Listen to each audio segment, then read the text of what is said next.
Well, good morning to everyone. Welcome to Bizarro Spiritual Healing Center. We are a non-denominational spiritist center and respect all religions and spiritual traditions.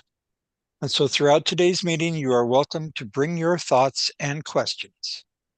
Before we start announcements, we always begin our service with a prayer. And I've forgotten was assigned, or do we have a volunteer? I can do it. Thank you, Sunshine. Let us close our eyes.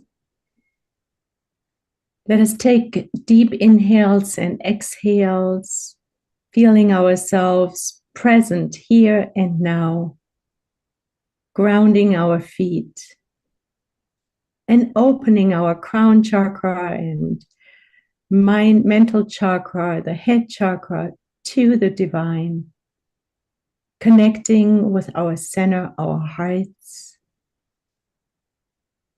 And let us say hello to God with so much gratitude in our hearts. Let us say hello to Jesus, our guide and model. Let us, with gratitude and joy, open our hearts and minds and arms to all the spirits who are present right at this moment, the mentor spirits, the healing doctors, and all the spirits that travel with us and are here to learn alongside of us, who are here in this incarnation, just like we are, to learn and to serve.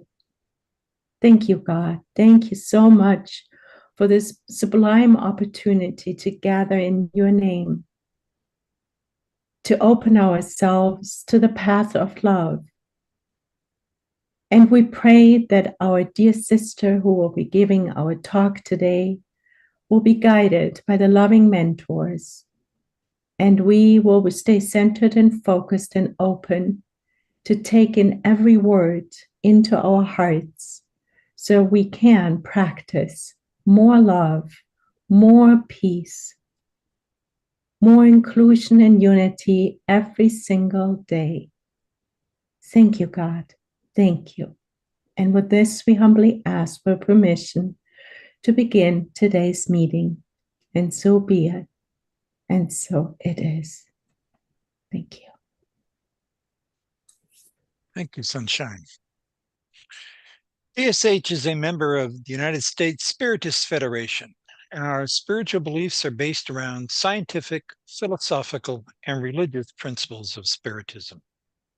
As Emmanuel, the spirit mentor of Chico Xavier, taught us, knowledge and love are the two wings needed for our spiritual evolution.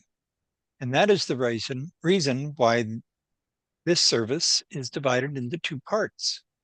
First, we always have someone speaking and sharing findings from qualified mediums and spirits. It is very important that you participate actively listening, since your mentor is already supporting you and your needs while you are hearing these insights from the speaker will carry and work with you throughout this week. It is what really sustains the energy you are receiving while you are here. Everyone, active listening.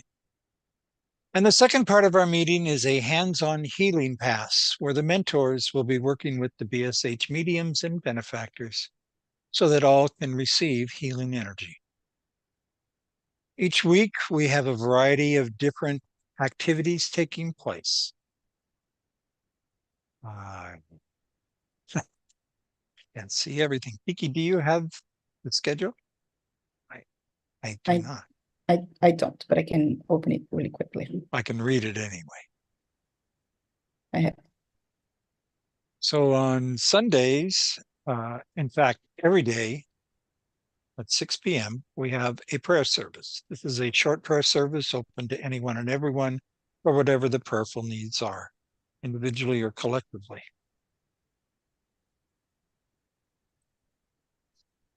And I just lost my view. Thank you.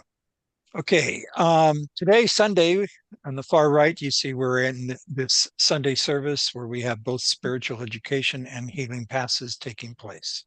This evening, BSH also hosts a book study of No Solar, which is a fascinating book. We're really new into this book, so joining now is a good time to get the full lessons. On Mondays, we have at 6:30 a two-part meeting where the first part is open for people who would like to hear about mediumship or spirits. And then we have a closed meeting for the BSH mediums to actually put into practice the healing environment. On Tuesday, we are in a book study with Divine Light and maybe using the BSH number, I'm not sure, led by Sunshine, and this is the book in Initiation into Spiritism. On Wednesdays, we offer fraternal assistance. This is a private one-on-one for anyone who may need it. Simply use the chat window and one of us will get back to you. Also a book study that evening for an hour or so, and we're relatively new into this book as well, Heaven and Hell.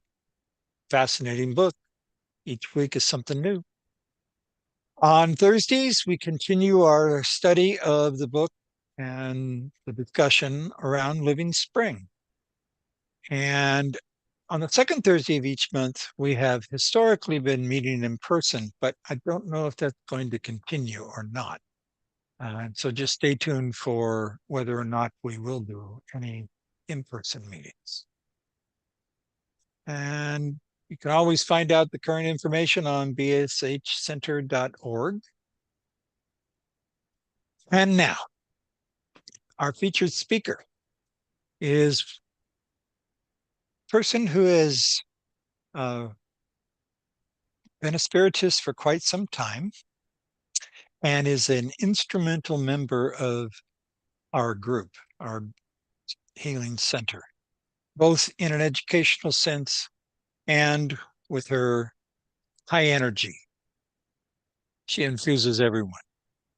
Last week, we began a series of questions from the Spirits book that Kiki led, and she's going to continue, and I will turn it over to her. Thank you, brother. So last week, remember that we were invited to study a couple of questions, and then it ended up being the questions that I was working on. So it led me to bring it back. And I'm going to go over the questions that we read, the questions that we studied last week. I'm going to go a little faster so then we can reach to the other parts of the study that I was assigned to speak about. And for you to know, we are going to talk about the questions 93 to 131, mainly talking about the perispirit and the spirit evolution, all part of the Spirit's book, the second part. And as we did last week, it was very nice because we were all jumping and sharing comments and etc. Please keep doing that. Feel free to keep doing that. That will be really lovely. So before we talk about the perispirit, I just wanted to go back a couple of questions before that talks about the what is the spirit. So just for us to remember the concept, spirits are intelligent beings of the creation where they populate the universe outside the material world. So it's just reminding us that this is a body, this body is an envelope, and then the spirits are this individualization of this intelligent principles, where bodies are the individualization of the material principle. So there are different principles here, both individualized, where the spirit is extremely ethereal, and then the matter is going to come according to the world. And we are going to see that in a little bit more detail.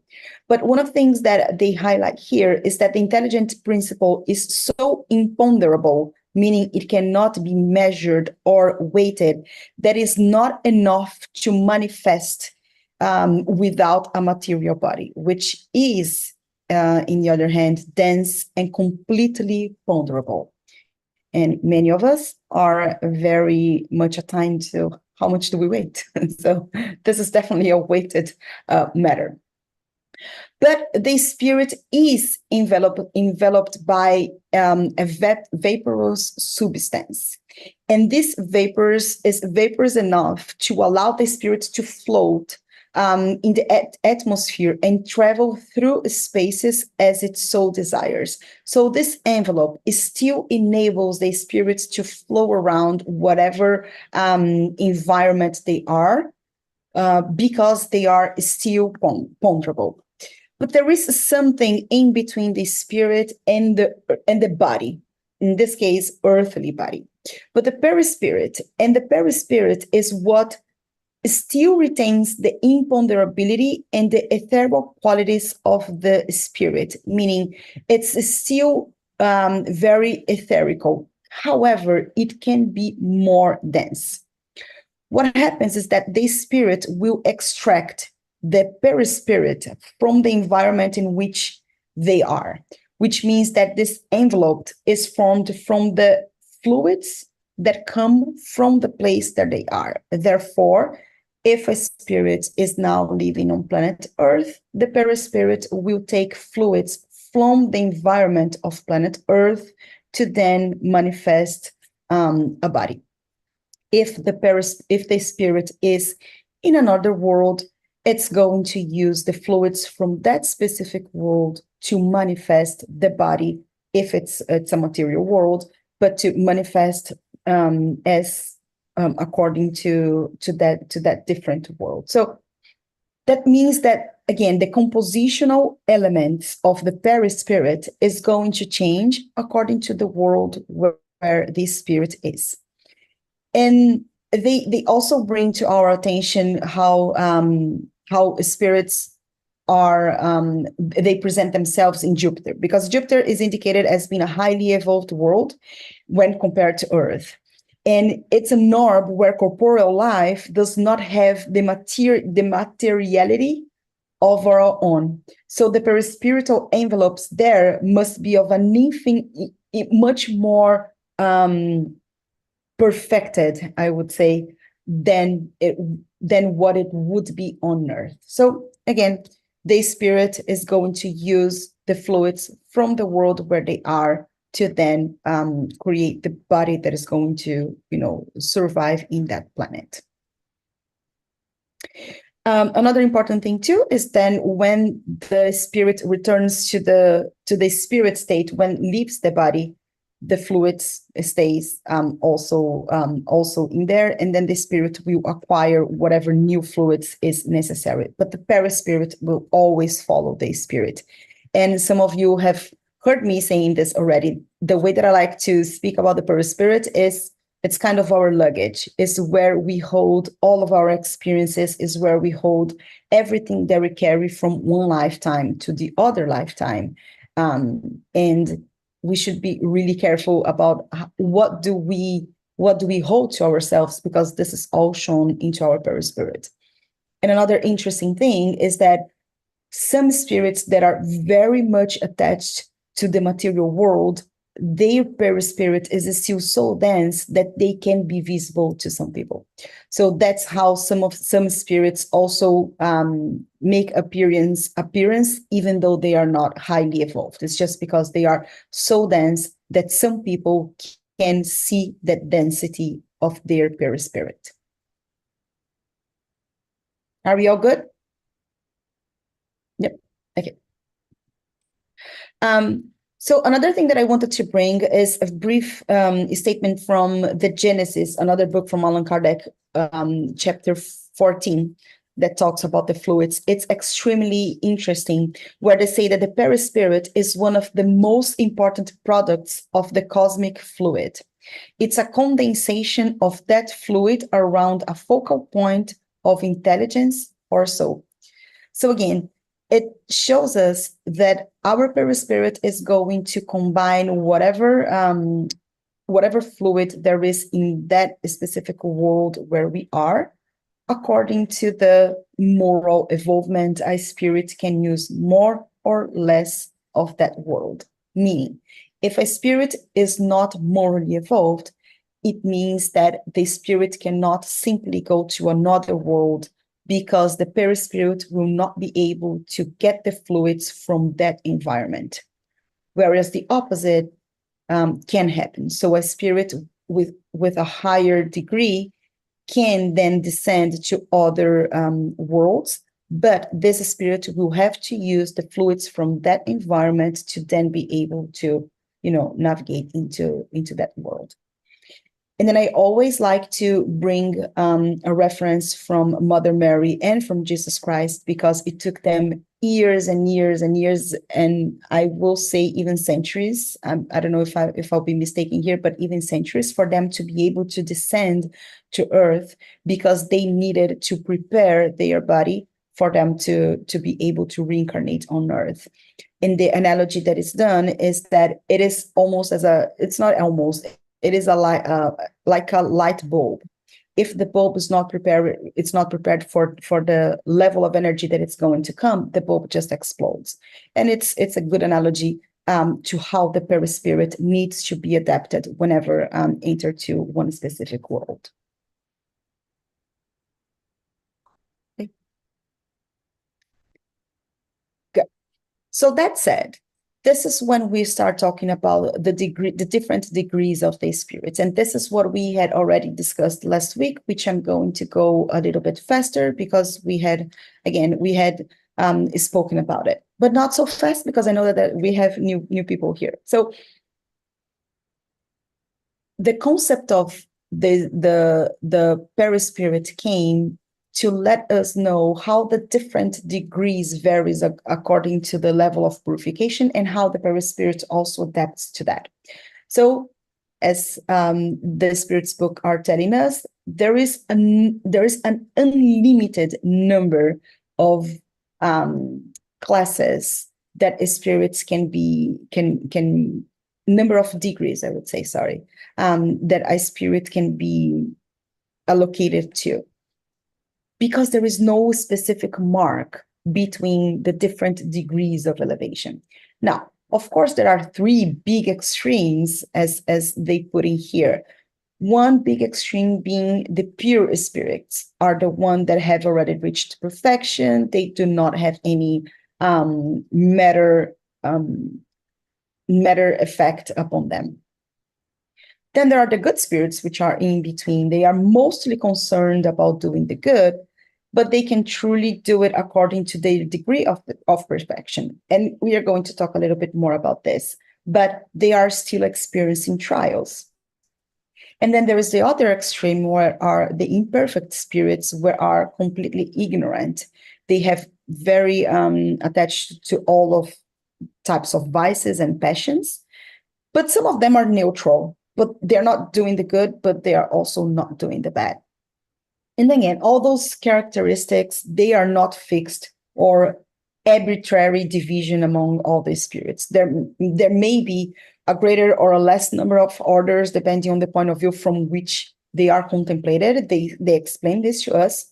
But if we consider the general characteristics of the spirits, this is where we could reduce them to these three principal orders. But again, there is no absolute definition. This is just a summary of the typical character of each category.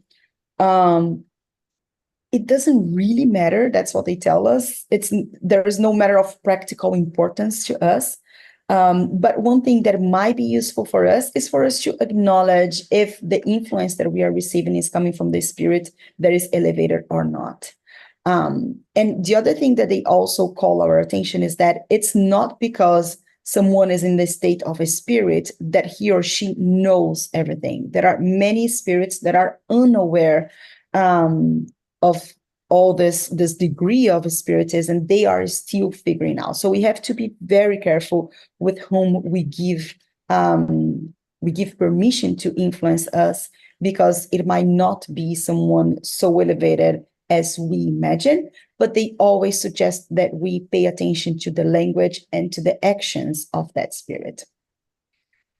So going a little bit further, and then as I said, that this is exactly what we studied last week. So if anyone is here for the very first time, last week we dived into each one of those with all the questions. But if you are interested, you can read the questions 101 to 106, and you will see all the details about all of this.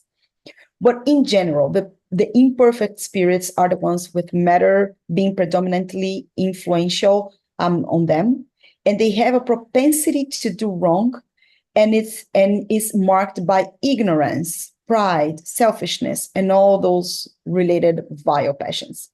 But within those orders, we have at least five big classes. One are the impure spirits, where these are inclined to the wrongdoing and they make it the center of their attention.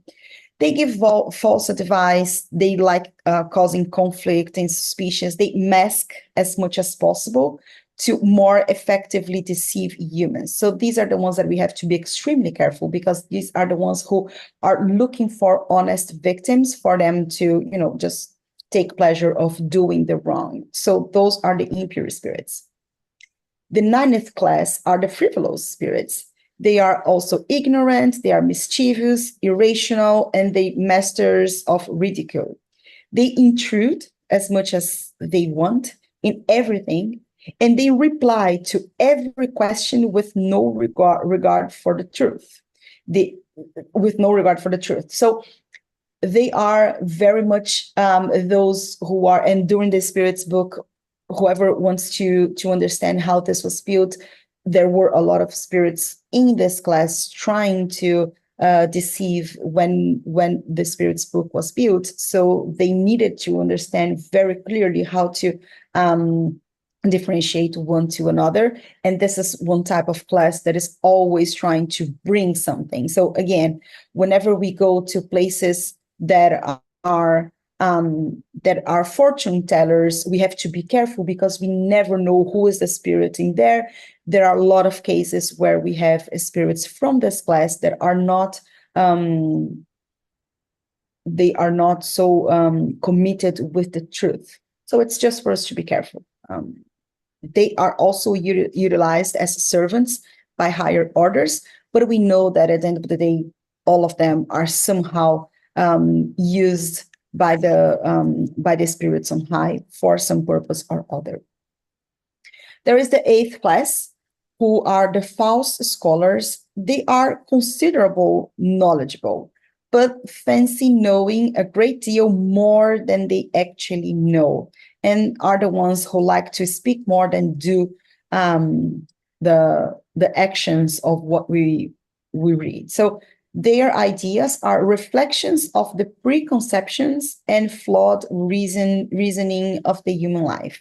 So again, those are the spirits who are not necessarily trying to do the wrong, but they are mostly thinking that they are better than they are, because they are more speaking rather than doing. And then again, I always like to bring here the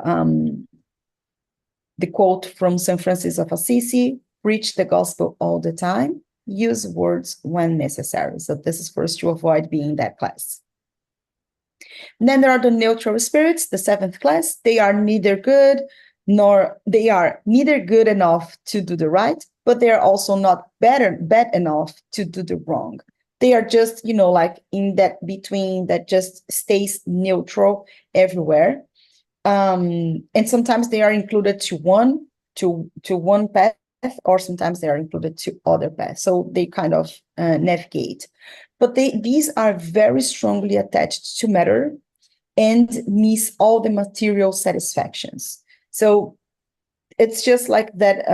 These are those spirits that just sit and watch and do not do anything, but they are very much attached to all the matter in terms of vices and material things and so on. And there is the disruptive spirits, which is the sixth class. And these are the spirits who don't necessarily form a clear cut. They may even belong to any of these third order classes. So they navigate very much into one or other. But one interesting thing about this specific class is that they are the ones performing phenomena that are perceptible to people.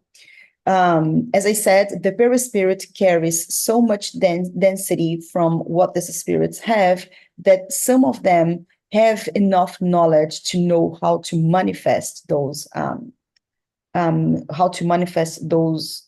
phenomena. So that's why we have to be careful. It's not because there is a spirit that can do something that means that spirit. Chelsea defeated AFC Bournemouth by a score. Okay, Siri started talking to me. Shut up, Siri. Thank you. So they are the ones who can perform phenomena and that are perceptible to people. One of the interesting thing as well is that they are the principal agents determining changes in the physical elements. So anytime we see, water, fire, or all the earthly elements, they are the ones with what a lot of power and knowledge, I would say, to perform something. Let me see if I didn't forget anything. Okay, yeah, that's it. Any question, any comments on the third order? Pepe, I see you have your hand raised. Yes, my question is, where these spirits live? If I think about the movie No Solar, there is a space between here and there where Andres Luis was for a long time, and then once he get there, he sees things clear. Any of these spirit, class 10, 9, 8, 7, they live in between, or they up there, or once you get up there, you kind of have another level.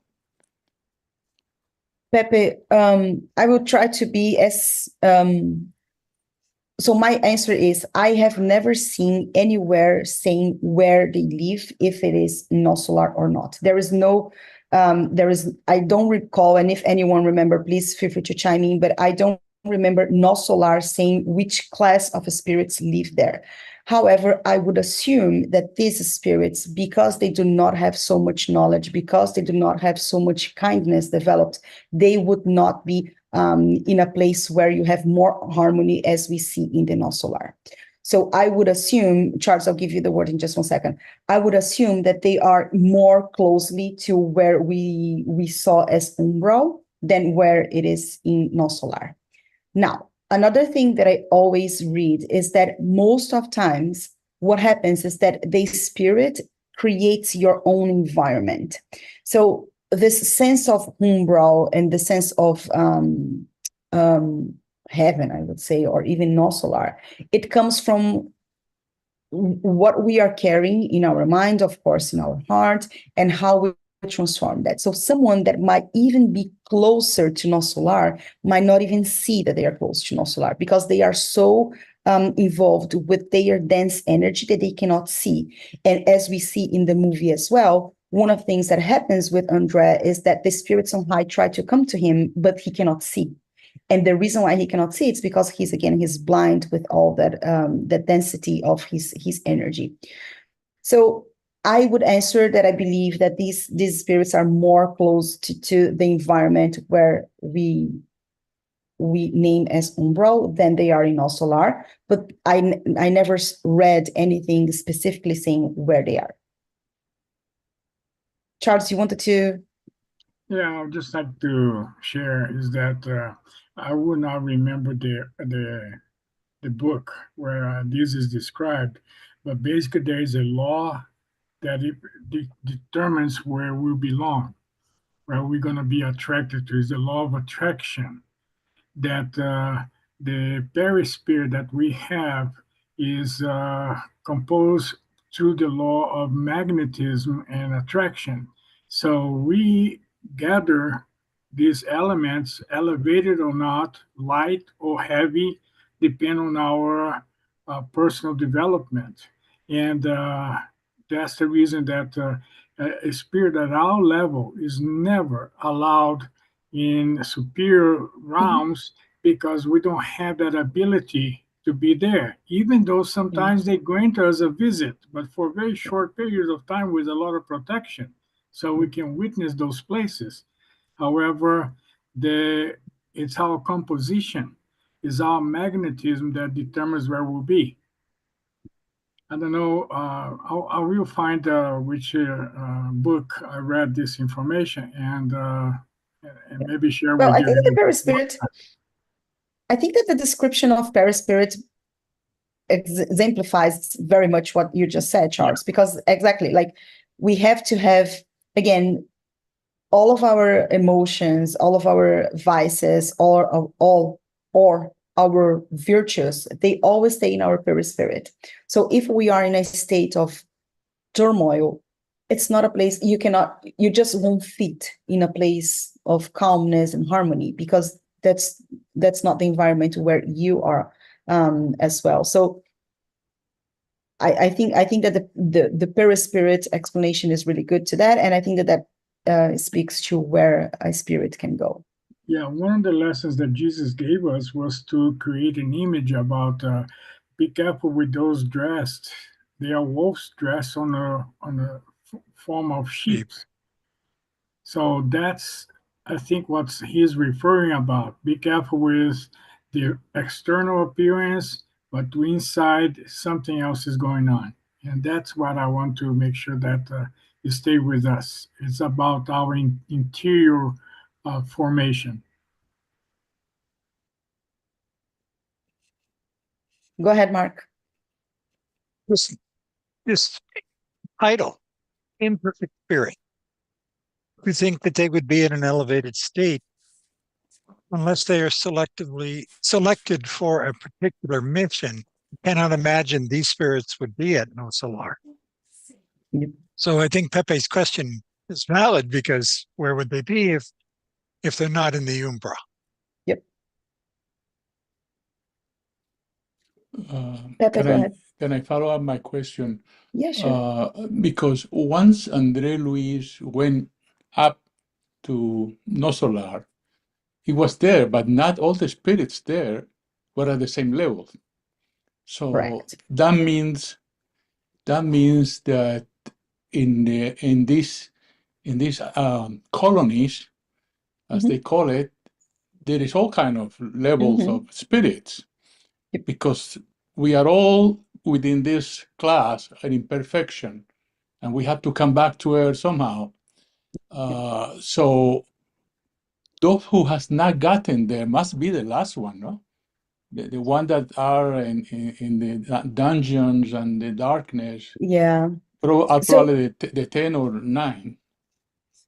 yeah, I don't think I never read anything specifically, Pepe, but I don't think there is a colony for each class. Also because, as we saw, spirits, they are navigating into one or other class very, very quickly, right? Like, that's the reason why one of the things that they said is, think about this as the colors of the rainbow. There is no absolute definition. There is no specific mark. So I don't think that there is a specific colony for each one of those classes. I would assume that there is, like, an environment where you have spirits from attuned classes, as Charles was saying. So it's all about attunement. It's all about affinity. So spirits with affinity of thought, affinity of behavior, they're going to be together. Now, a spirit that is in a state of unawareness, but they are with more attunement of thinking, of acting for the good, they're not going to be necessarily there. Now, again, I don't think that there is a written clause saying, if you are not aware, then you stay here. If you are aware, you stay there. Again, I think it's a combination of your knowledge. It's a combination of your moral elevation, and then how it attunes to spirits with the same thinking, with the same action, and then you go to one place or another. As we saw in No Solar, we have Andre Luis, who when he finally surrendered to God and says, God, please help me, this is the moment when he is able to be rescued, and then he goes to the hospital. And even when he wakes up to the hospital, he's still holding to that prideness. He's still holding that selfishness, but he is now allowed to better understand. So this is also, he didn't change necessarily from class to another. That's what it makes me think. He didn't necessarily change his class from one class to another, but he realized and he finally surrendered to God in the sense of, I accept God. So this makes him go to, like another colony. So I don't think the colonies, they are necessarily one to each class, but they might be one to each order, I would say. There might be something in between there, I would assume. I can look for more information and bring it to. Is there any response from the mediums when they talk to the spirits? Have they been told something, or are we just basing everything on the books? I don't know if I understood your question. Well, Pepe, a lot of this information we get in books, but book doesn't have everything in there. And also, because there's a very limited information, just one book, 20, 400 books is still limited, does not cover the entire knowledge of the field. However, there's a process that's called intuition, which is a higher level of understanding. And just for your information, if we are present in this world over here, material world, that means that we still have a lot of progress to be made, including Jesus, when he incarnated, part of that mission, besides helping us, was for his own benefit as well, because he's in continuous progress. He continuously evolves. So there's no end of this process. So he belongs to a category that it took over 2,000 years for him to prepare to come down to our level. And Pepe, if I also understood your question, you are asking, can a medium ask this for one spirit on high? Yeah, absolutely. We can ask for our mediums to ask this question for Dr. Paulo or for whoever is the mentor that is available to tell us. But this is what I am receiving in terms of understanding from my mentor. This is what I heard from my mentor, and I will be happy to address this to a mentor to give you a clear answer if you prefer that. I would also like to add that, we're looking at these different categories, and our minds, our left brains like to categorize on planet Earth because we're very left brain oriented and can't really quite imagine how it would be if we dropped it. And in reality, it's possible that it's much more fluid than we make it look like here on the screen. We don't really know. And ultimately, for me, that's just for me, it's not that important, because whether these categories are real strict categories or not, does that make me a better person? No, I know what I need to do to strive for more love every breath of the way.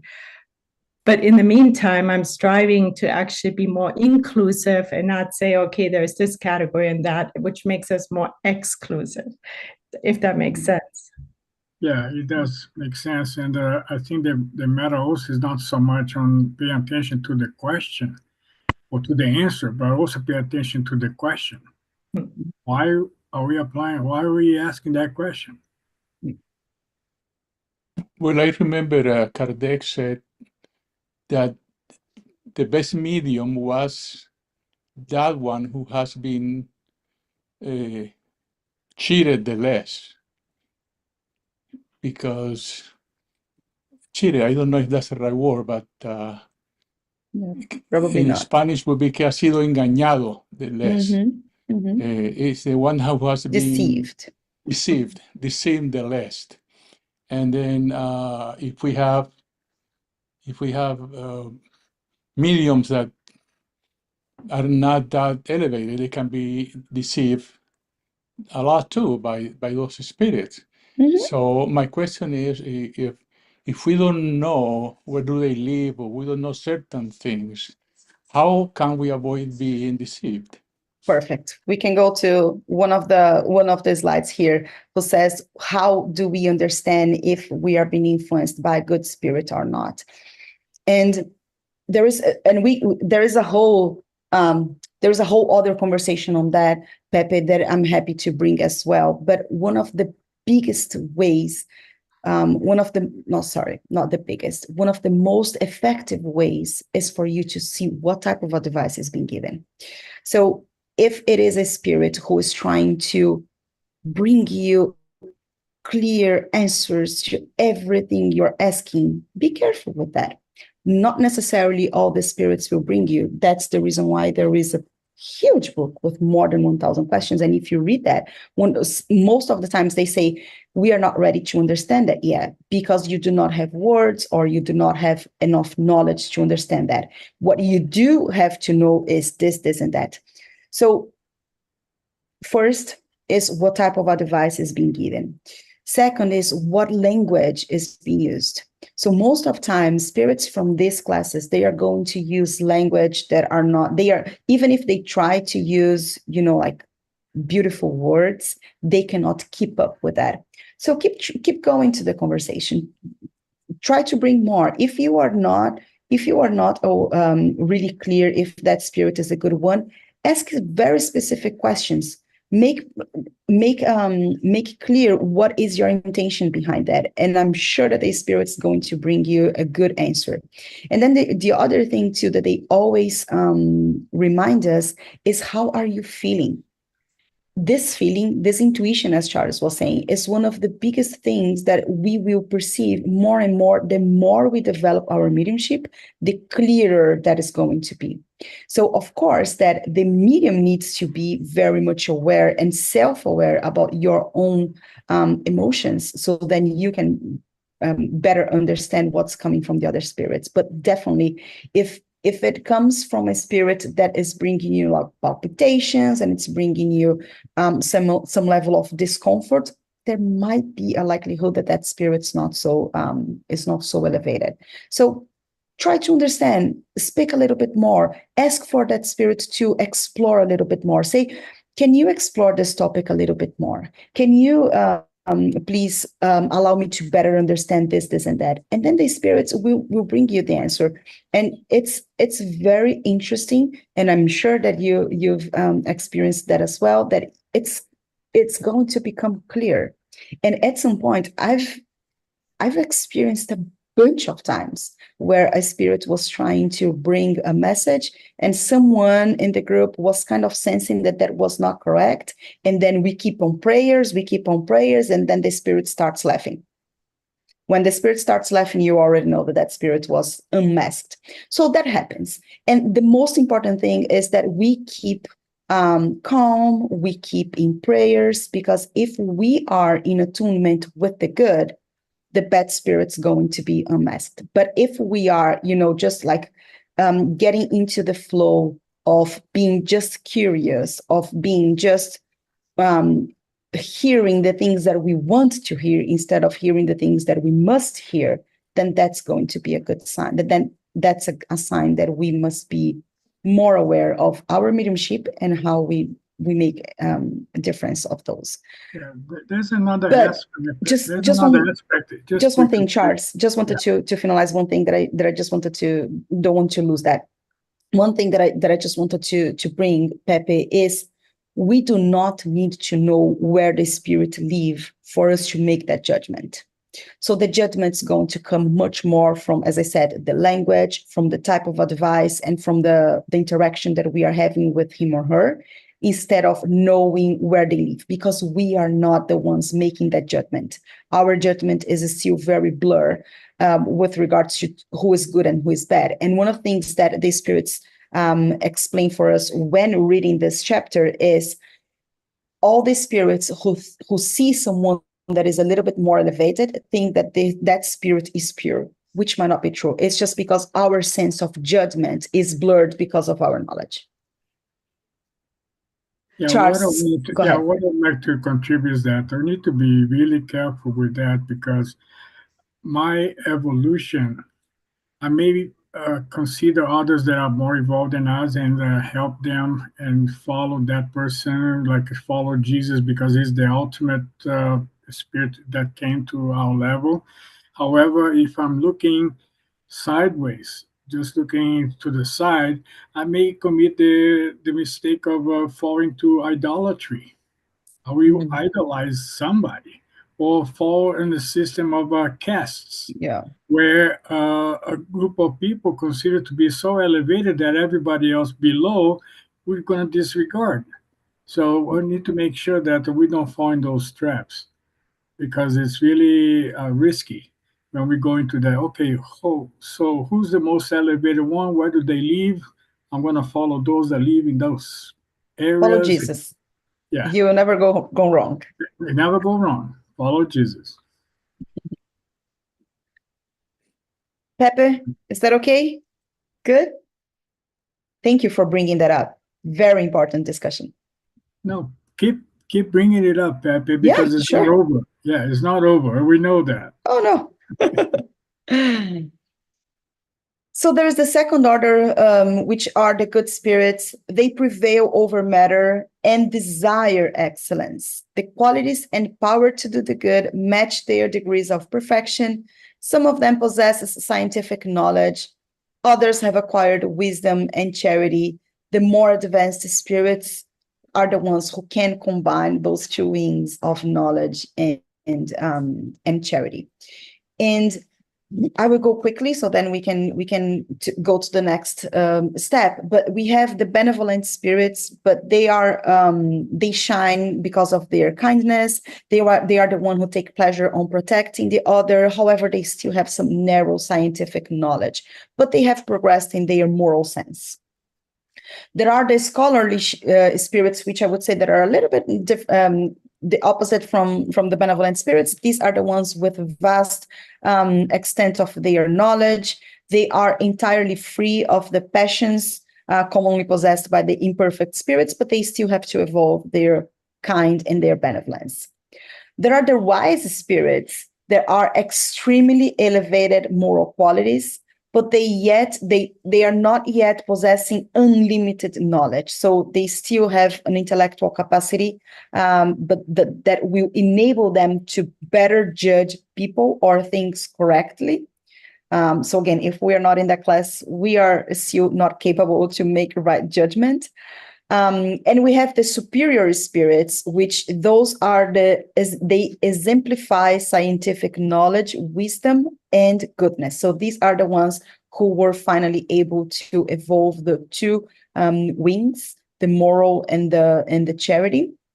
And they dismiss, this is something that I was remember when I was talking to you, they dismiss those who inquires were prompted only by curiosity. So one of the things that the superior spirits do not do is, if someone is only asking questions just by curiosity, they will not dedicate much time to that. So just have to be careful, because our intentions should be behind, our intentions is what is behind everything that we do, and that is what will drive the level of interaction that we will have with the spirits. Now, an interesting thing here is, under exceptional circumstances, they may incarnate on Earth to accomplish a mission of advancement or development, and they show us the ideal perfection to which we can hope to attain on Earth. So just my personal thought, when I think about Chico Xavier, for instance, in my sense, this is where I like to put him, although as we were saying, that doesn't matter at all, because the thing is, it just helps us to understand, like how to keep evolving. And this is what I want also to dedicate a little bit more time. I know we are almost over. I will go a little bit quicker. The first order are the pure spirits. They have achieved perfection. They no longer have to experience trials or tribulations. They no longer reincarnate, but they come very often, so then they can support us on our evolution, on our trials. So what I want to go next is, okay, so now what? What do we do with all of this? We saw that we have the pure spirit, which is something that helps us to navigate between worlds, and is where we use our knowledge, and it is where we retain all of our learnings from one experience to another. We know that we have all these classes helping us to understand how we evolve. And there are a lot of questions coming after that that speaks to us about the progress of the spirit. So essentially the questions come from why we are we all created bad and good. What is the root? What happened to spirits who were created bad? So there are a lot of questions, and then the spirits answer. And the summary that I wanted to do is that God created all the spirits simple and unaware. And I think that this is important that we keep that, because when we look at the classes, we go very much to what is wrong and what is wrong and what is right. But here the spirits is helping us to understand who are the spirits who are aware and who are unaware. So they tell us about unawareness. They tell us about the more that the spirits acquire knowledge, the better, the more awareness that they will have. And of course, that knowledge most of times come from trials. And the analogy that they do to us is like child. We are children of God, where whenever a child is born, the child born's unaware of the world. So we have to help they to grow and to learn and to strive. There are some children who are very rebellious. So those are the kind of the ignorant and imperfect spirits who are always rebelling against the Creator. But they all eventually will become perfect, because the progress is a natural part, is a natural stage of our perfection. So we know that we will perfect is a natural state of our progress. So it may take really a long time, but everybody will eventually become perfect. So there is a change over the course of time, no matter how long the process may take. There are children who will take longer. There are children who will be faster. But again, spirits are not born bad or good. They are born unaware. Each one of them reach their goal more or less quickly, as I said, depending on the force of their desire and the degree of their submission to God. And I think that this is one of the things that I wanted for us to dedicate time. Regardless of where we are, regardless of what class we find ourselves, we can accelerate our progress according to our force of desire, meaning our free will, our force driving us to do the good and to learn, and the resignation, the submission to God. So that's what we should always reflect on. If we see ourselves in any of those classes, we should never stop trying to progress, regardless of where we are. If we carry that intention, if we carry that strong desire to change, that is what will grant us the opportunity to ascend quicker or not. One interesting thing is that they said is that spirits will never regress. So they can stay in their imperfected state as much as they are there. It can take ages, or the spirit will go quicker. But the opposite is also true. If a spirit decides to do the good always, it doesn't mean that the spirit will become perfect right away. All the spirits must go over a wide range of experiences to then acquire the perfection. And the other interesting thing that they say is that the inequality that exists between spirits is necessary to develop their personality and the mission that each spirit accomplishes at each step of their progress is part of God's plan for ensuring the harmony of the universe. So remember that when we were studying the classes, there was one specific one that they say that those spirits are used by the elevated spirits to do something. But at the end of the day, we know that all this inequality is extremely important for everything to progress. Imagine if everyone were perfect, how we would progress the world. Planet Earth, I'm saying, right? So planet Earth needs this unbalanced, so then we can all progress, we can all move forward. And the other thing that they also bring is that there would not be merit if God had created everyone pure. So this inequality grants not only the harmony and the planet evolution, but also brings the merit that its spirit will gain whenever they reach perfection.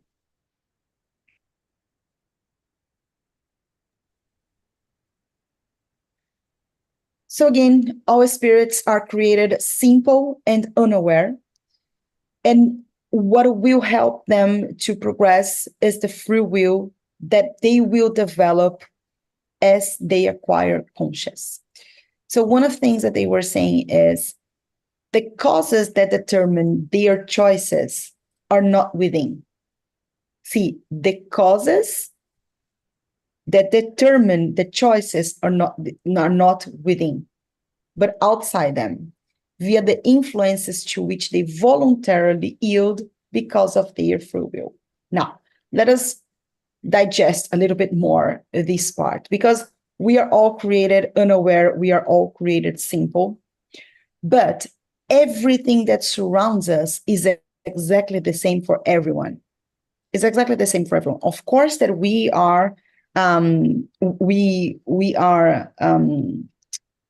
aggregate with each other according to, like more attunement, more, the words are just vanishing from my mind today, but more affinity. But the environment that surrounds us is exactly the same for everyone. So what will make the difference for one spirit or another is the choice. It's again how we decide to respond to something instead of reacting to something. When we respond, we stop, we ponder, and we decide rationally how we want to respond. Now, if we just want to if we just use our vices, we are going to react, and our reaction are going to be instinctively by survival. Is going to be through our primitive instincts, which is how we were created, simple and unaware. So one of the things that they tell us is that everybody has equal aptitude for the good or for the bad, and we are going to use our free will according to our desire. So this is what will drive the evolution of the humanity. Now, one of the things that they also bring to our attention is how they represent the fall of humanity and the concept of the original sin, because this is how we acquire the knowledge and the free will of being aware and of using our self-control for yielding the temptation that comes to our mind, that comes to us. So the temptations come to us, the influences come to us, but the more self-awareness we create, the more control from ourselves we create, the better we are going to respond to those influences that come from the spirits or from the environment that we are put to. So self-control, self-awareness is one of the biggest words for us to work on this week, I would say. And just to finalize really quickly, they bring here the concept of angels and demons. There is a whole explanation on that, but in summary, angels are pure spirits. They are all united in perfection. And the way that they think about demons, the way that they explain demons, are the word demons should be understood as indicating impure spirits who often are no better than the imaginary beings implied by those names. But the difference that their impurity is temporary. So the concept, the popularity concept for demons is that they are godlike, but for the bad, right? There is no such a thing by the Spirit's book. God is the first creator of everything, is the first cause of everything, and God didn't create, another God for the bad. The way that they explain to us is that demons are those imperfect spirits who are persisting on the wrongdoing but even that is temporary. That's why we were all saying this too shall pass. Inevitably, these spirits are also going to achieve perfection at some point. It might take really, really long time. It might take even infinity, as they say, in their sense, but they will also progress. They will also move forward. And one interesting thing that they also bring to us is that demon is applied to bad spirits in the modern acceptance. In the Greek root, demon signifies genius or intelligence, regardless of good or bad. So this is how the word demon was implied in Greek long time ago. Now, the one thing that I just wanted to finalize, and I promise this is the last slide, is a saying that we hear from Emmanuel in the book Thought and Life, where he says, love is the silent hope of heaven, awaiting the evolution of all principles while respecting the decision of all consciences. So we saw that there is all these classes of spirits, and it's not up to us to define where we are, because that's not going to help us in any ways, but to await for the evolution of all principles of others, and to work in the evolution of all principles for us, and respect all consciences, because at the end of the day, each one of us has your own free will. And that was it for today. I know it was a long chapter.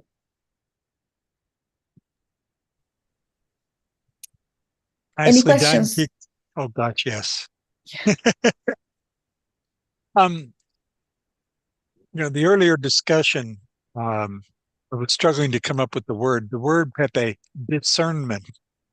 How can we discern what level of spirit, the type of characteristic of a spirit that may be wielding influence upon us? How do we know when it's happening? That's the discerning quality. I think I started asking that question about 3 months into my study of spiritism. And, it comes with time, but, it's obviously going to come with lifetimes. So whatever, it's a struggle.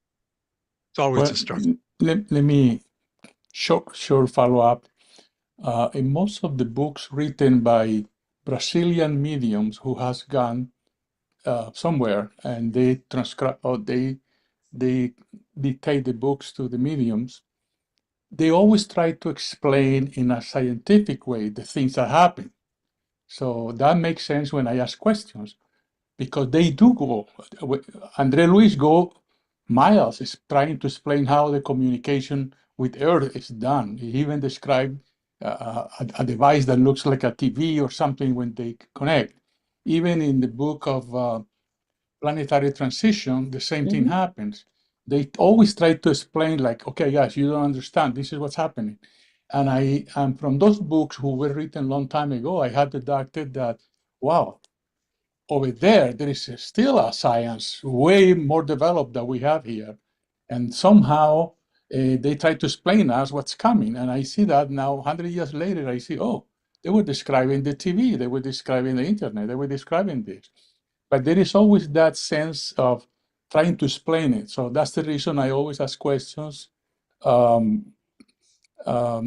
exactly because I want to know where everything is, but I want to know, well, I seen other things in my practice, but one day I'll share those with you. But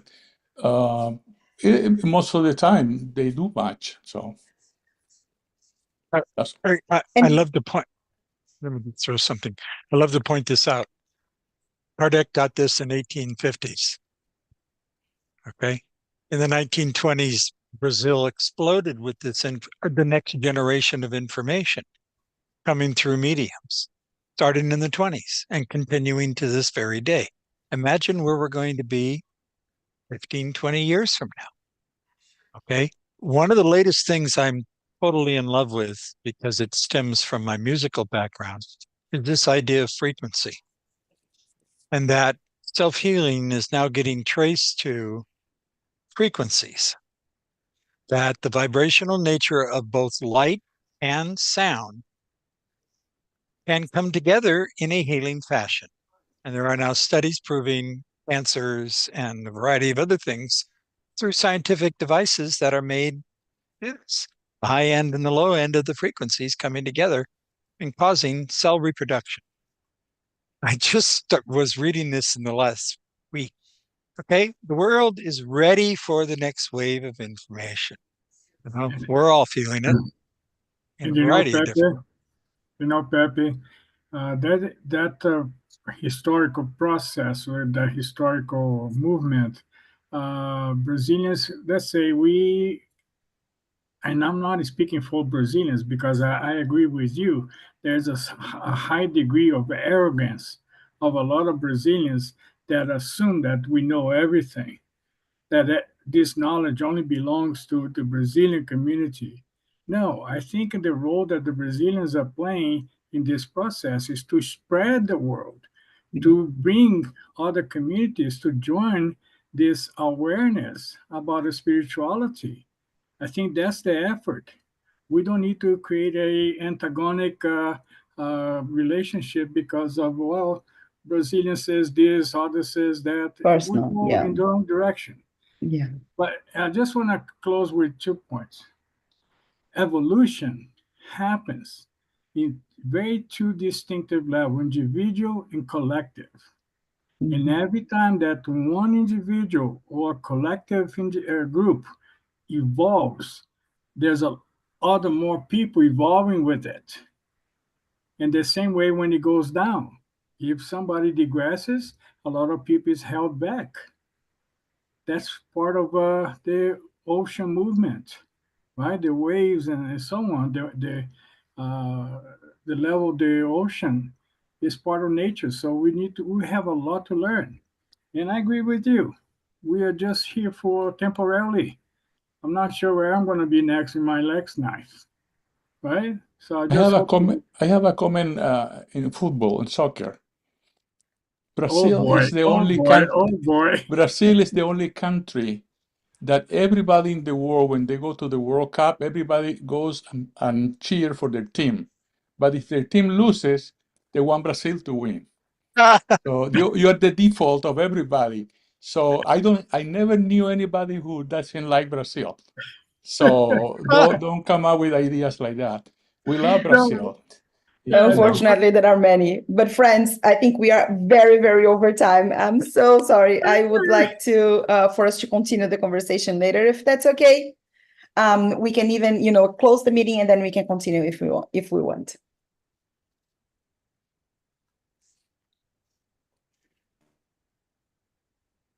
Mark, you want to take over? Oh, wait a minute. Are we going to stop? Oh yeah, I have to stop live stream. Okay.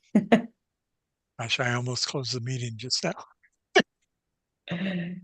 All right, so we are stopping the live streaming and then we will come to the